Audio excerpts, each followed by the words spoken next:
Thanks for tuning in. I'm going to show you how to make really great Turkish coffee. This recipe totally took me by surprise, but I've been playing with it all week, and I'm really happy to share it with you.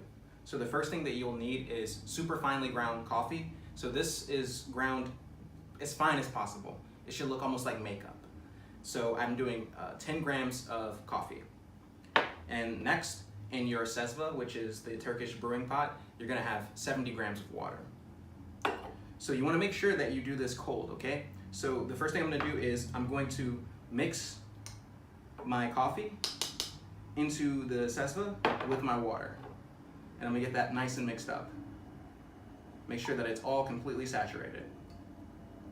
Now the reason you wanna start off with cold water is because you want to give the coffee an opportunity to get saturated before you give it the heat.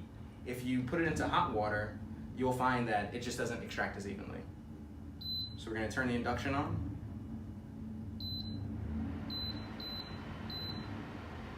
And I like to use an induction because it just heats up way faster. You'll see after just less than a minute, this coffee will start pretty much boiling.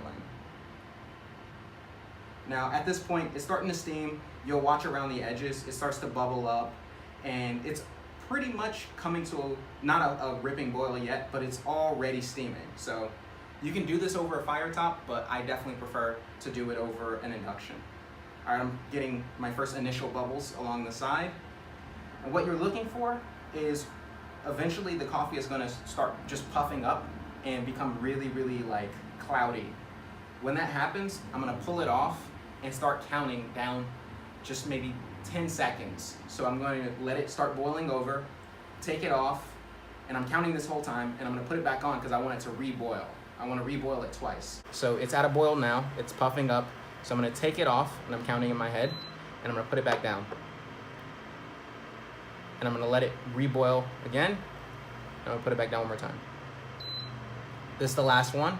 I'm gonna take it off after it's boiling. All right, we're done. Turn off the induction. Now I'm gonna pour this into my AeroPress. The AeroPress will allow me to filter it and also introduce a little bit of pressure, which will allow me to get all of the coffee out.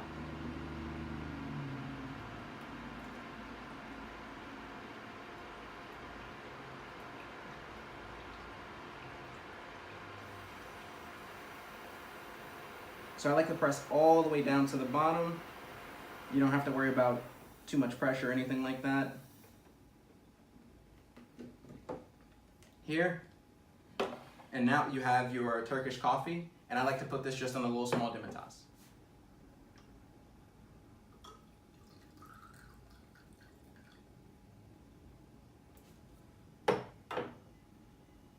And then at the end you'll see